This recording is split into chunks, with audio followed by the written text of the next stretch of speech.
성공. 성공적인 삶을 이끈다. 성공적인 삶을 이끈다. 자, 하나가 된 세계는 모든 사람이 더 큰 연못에 더 작은 물고기란 뜻이며, 그것이 바로 서구 사회를 뒤흔들고 있는 광범위한 불안의 한 가지 요소다. 교육 수준이 높은 사람은 더 큰 연못에서 더 쉽게 성공할 수 있다. 하지만 교육 수준이 높은 특권층이라도 이 사회의 경쟁적인 비교 압력에서 자유로울 수는 없다. 2018년 티빙겐 대학교 연구팀은 미국 고등학생들을 50년간 추적 조사한 방대한 자료를 통해서 이를 밝혀냈다. 1960년 프로젝트 탤런트 연구를 위해서 미국 전역의 1000여 개가 넘는 고등학교에서 40만 명이 달하는 10대들이 11세부터 50세까지의 추적 조사에 응했다. 학교는 무작위로 선정되었기에 가장 가난한 지역부터 부유한 지역까지 공립과 사립이 골고루 섞여 있었다. 연구팀들은 학생들의 학업적인 성취와 소유, 직업적인 명성 등이 어떻게 펼쳐지는지 알고 싶었다. 거의 모든 나라에서 가난한 지역 아동이 사회 경제적인 배경이 더 높은 지역 아동보다도 그와 같은 면에서 뒤처지는 것이 보통이다. 사회 경제적인 지위는 자신감의 주요 원천이며, 그것이 바로 경제적인 유리함과 성취가 함께하는 한 가지 이유다. 하지만 프로젝트 탤런트에서 놀라웠던 점은 학생들의 성공적인 삶에 영향을 끼치는 사회 경제적인 배경의 효과와 비교할 수 있는 또 다른 요소가 있었다는 것이다. 바로 학교의 학업 성취에 드러나는 연못의 규모였다. 지역이나 학교의 학업 문화 같은 요소가 학교의 학업 성취도에 영향을 끼쳤고, 이는 다시 모든 학생이 하게 될 학업적인 경쟁의 정도를 결정했다.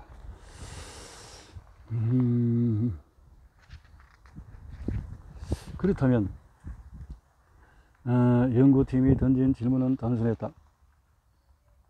학업적인 연못의 크기는 사회 경제적인 배경의 효과와 비교해서 미국 10대의 성공적인 삶에 어떤 영향을 끼치는가? 또 다른 중요한 척도가 이 연구에서 사용되었는데, 그 척도는 바로 10대들이 자신에게 거는 교육적인 기대였다. 즉, 연구팀은 교육적인 측면에서 학사, 석사, 박사까지 얼마나 많은 교육을 받을 수 있을 것 같은지에 대한 질문을 통해 학생들의 자신감을 측정했다. 가장 놀라운 발견은 학생들이 자신에 대해서 갖고 있는 기대, 자신감이 성공을 예측하는 요인이었다는 점이다. 이를 통해서 직업적인 방송, 수입, 교육, 정보 등을 예측할 수가 있었다. 자신감이 학업적인 성취와 성공의 핵심이라면 사회 계층과 학업적인 연못은 자신감을 각각 어떻게 형성하는가? 당연히 학교와 사회적인 경제적인 수준이 높을수록 학생들의 교육적인 기대는 더 높았다. 그렇다면 평균 학업 성취도가 높은 더 연못이 자신감에 끼치는 영향은 결과는 놀라웠다.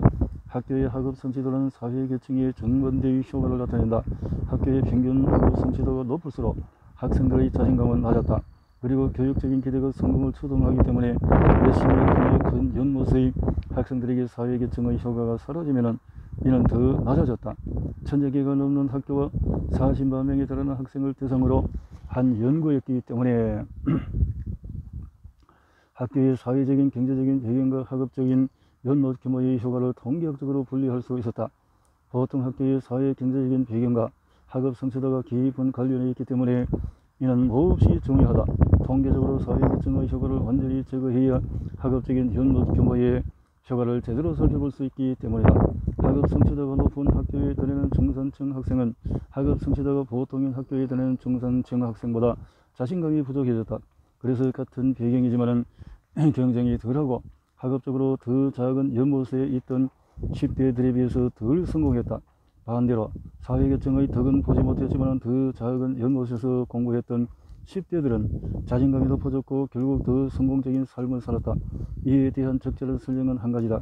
그리고 바로 그것이 미국과 영국의 정치혁명도 초래했다. 자신은 누구와 비교하는가? 더 작은 연못에서는 많은 이들이 나와 비슷하거나 나보다 못하기 때문에 학업 능력에 대한 자신감을 갖기가 더 쉽다. 반대로 학업 성취도가 높은 큰 연못에서는 학업 능력에 대한 자신감을 잃기 쉽다. 10대는 내 성장에도 결정적인 시기이지만 자아에 대한 감각을 발전시키는 데에도 중요한 시기며, 그 자아의 중요한 것은 바로 자신감이다. 그 중요한 시기에 어떤 사람들과 자신을 비교하는지가 우리 삶 전반에 큰 영향을 미친다. 최근에 영국과 미국에서 이미 확인했듯이 그와 같은 비교가 반드시 10대 시기에만 큰 영향을 끼치는 것은 아니다. 일생 전반에 영향을 끼친다.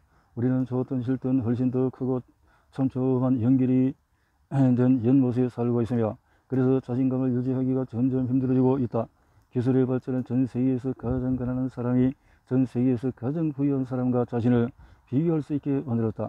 우리의 경제적인 도전은 이제 물질적일 뿐만 아니라 심리적이기도 하며 여기서 탄생한 것이 바로 에고노믹스라는 개념이다. 에고노믹스. 개인의 부를 예측한다. 개인의 부를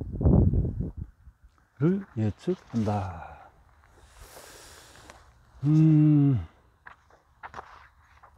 개인의 부. 무작위의 사람들이 IQ 테스트를 받았고 자신의 그룹 안에서 평균 이상일지 이하일지 추측했다. 그리고 실제로 평균 이상인지 이하인지 피드백을 받았지만은